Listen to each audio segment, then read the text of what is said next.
মহিলা দলের নেতৃবৃন্দকে আমি ধন্যবাদ জানাই।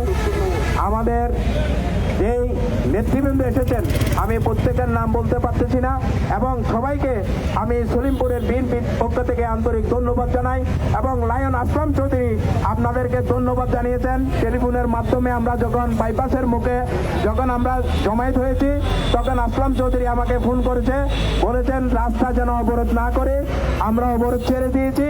এবং আপনাদেরকে সবাইকে ধন্যবাদ জানিয়েছে এই কারণে যে তরিত আপনারা আসলাম ভাইয়ের পক্ষে একটা মিছিল করেছেন, সেই জন্য আসলাম চৌধুরী আপনাদেরকে ধন্যবাদ জানিয়েছে।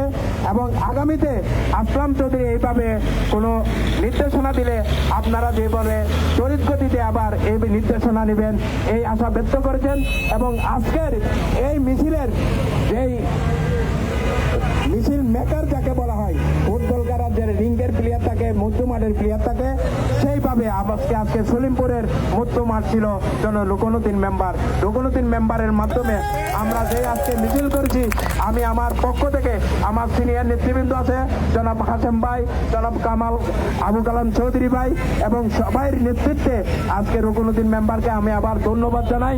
আমরা সবার পক্ষ থেকে রুকনুদ্দিন মেম্বারকে ধন্যবাদ জানাইয়ে আমি আমার বক্তব্য এখানে শেষ করছি। এবং আজকে এই 1 মিনিট আমি আমার সিনিয়র নেতৃবৃন্দকে, যে সলিমপুর বিএনপির সাবেক সভাপতি জনাব আবুল হাসেম এবং সলিম উত্তর জেলা বিএনপির সদস্য জনাব আবুল কালাম চৌধুরীকে আমি হাসেম ভাইকে দিয়ে আজকে বক্তব্য দিয়ে এখানে সমাপ্তি ঘোষণা করব। আল্লাহ হাফেজ। বাংলাদেশ জিন্দাবাদ। ধন্যবাদ নাজিম ভাই।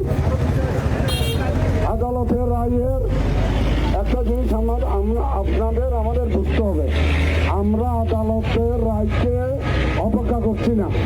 আদালতের রায়কে সম্মান রেখে পুনঃবিবেচনার জন্য আজকের আমাদের এই আন্দোলন। আমাদের আন্দোলনটা হচ্ছে আসলাম চৌধুরী একজন মজলুম নেতা, দীর্ঘ 8 বছর উনি জেলখানায় ছিলেন, ব্যবসা বাণিজ্য সব কিছু উনি জেলে থাকার কারণে সব কিছু নষ্ট হয়ে গেছে। ওনার পক্ষে ওনাকে আমরা সীতাকুণ্ডল সাধারণ মেহনতি মানুষ রায় দিয়ে ওনাকে পার্লামেন্ট মেম্বার বানিয়েছেন। এই পার্লামেন্ট মেম্বারকে আদালতের মাধ্যমে বিভিন্ন কারসুজি করে তাকে এই পার্লামেন্ট মেম্বার করার সুযোগটা দিচ্ছে না। আমরা সুযোগ পাওয়ার জন্য এই আন্দোলন চলমান। যারা এই আন্দোলন সফল করেছেন, বিশেষ করে আমাদের কমিটি মেম্বার নাজিম ভাই, বিভিন্ন যারাই আছেন সবাইকে অভিনন্দন জানিয়ে আগামী দিনে যে কোনো সময় যা আসতে গেলে ওই যাতে সবাইকে সামনে হওয়ার আহ্বান জানাচ্ছি।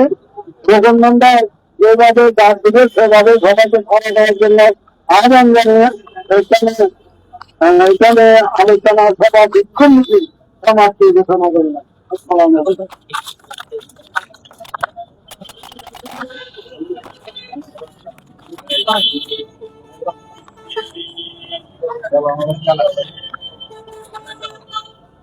এটা আমাদের আজকে আপনারা এখানে জড়ো হয়েছে, মানে আপনাদের উদ্দেশ্যটাকে এটা যদি একটু জানান। জি, ধন্যবাদ আপনাদেরকে। আমরা আজকে এখানে যে সলিমপুর বিএনপি কর্তৃক যে বিক্ষোভ মিছিলের ডাক দেওয়া হয়েছে, আমরা তার অংশ হিসাবে এখানে আমরা বিক্ষোভ মিছিল শেষ করলাম। এই মিছিল থেকে আমরা একটা দাবি জানিয়েছি বাংলাদেশ সরকারের কাছে, যে আদালত কর্তৃক যে রায় আজকে দেওয়া হয়েছে এটা কিন্তু আমরা আমাদের সীতাকুণ্ড জনগণকে অত্যন্ত পীড়া দিয়েছে। কারণ আদালত হচ্ছে জনগণের জন্য। এই জনগণ কিন্তু গত নির্বাচনের মাধ্যমে আমাদের প্রিয় নেতা লায়ন আসলাম চৌধুরীকে বিপুলভাবে নির্বাচিত করেছে।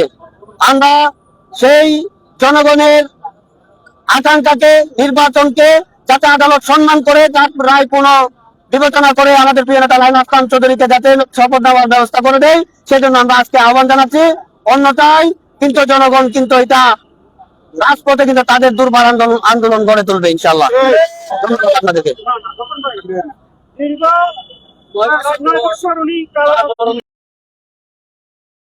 দেউলিয়া হয়ে যাওয়ার খবরটাই, তাহলে আদালত জেনে শুনে আজকে এই রায়টা কিভাবে দিল, এটার ভিতরে কোনো নিয়ন্ত্রণ আছে কিনা, পলিটিক্যাল চাপ বা কোনো আইনের নিয়ন্ত্রণ আছে কিনা এটা একটু ব্যাখ্যা এটা ধন্যবাদ আপনাকে। এটা আমরা আশঙ্কা করতেছি এই রায় ভোট বাহিনী কর্তৃক দেওয়া হয়েছে, যেটা কাল্পনিক ভাবে সাজিয়ে দিয়ে রায়টা বানানো হয়েছে।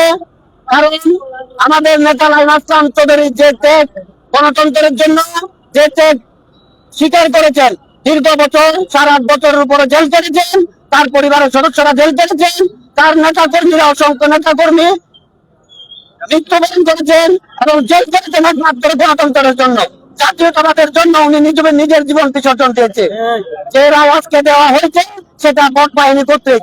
আমরা জাতীয়তাবাদী শক্তিকে আহ্বান জানাবো, আমাদের সর্বোচ্চ নেতা আমরা কেন্দ্র পর্যন্ত আহ্বান জানাবো, আপনারা সবাই প্রিয় নেতা লাইন আসলাম চৌধুরীর নির্যাতনের কথা মনে রেখে ওনার পাশে থেকে থাকেন, সীতাকুণ্ডের জনগণের রায়কে সম্মান করেন। সেই জন্য আমরা আমাদের নেতৃবৃন্দের কাছে আহ্বান রাখবো যাতে আমাদের আসলাম চৌধুরীকে সহযোগিতা করে এটা যাতে ওনার রায়কে রায় পুনর্বিবেচনা করে। ধন্যবাদ।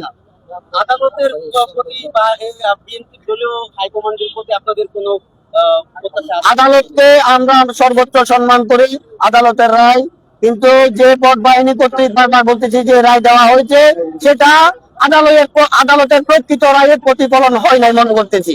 আমরা আদালতকে সম্মান রেখে আবারও তাদের প্রতি আবেদন জানাবো, আপনারা আপনাদের রায়টা পুনর্বিবেচনা করেন। কারণ অতীতে আমরা সর্বোচ্চ আদালতে দেখেছি তাদের রায় কিন্তু পুনর্বিবেচনা করে অনেক রায় কিন্তু পরিবর্তিত হয়েছে। আমরা সেভাবে আশা করবো যাতে আপনারা আপনাদের রায়টা পুনর্বিবেচনা করে জনগণের সীতাকুণ্ড জনগণকে স্বস্তি দেন এবং আমাদের জাতীয়তাবাদী দলকে স্বস্তি দেন। ধন্যবাদ আপনাদেরকে।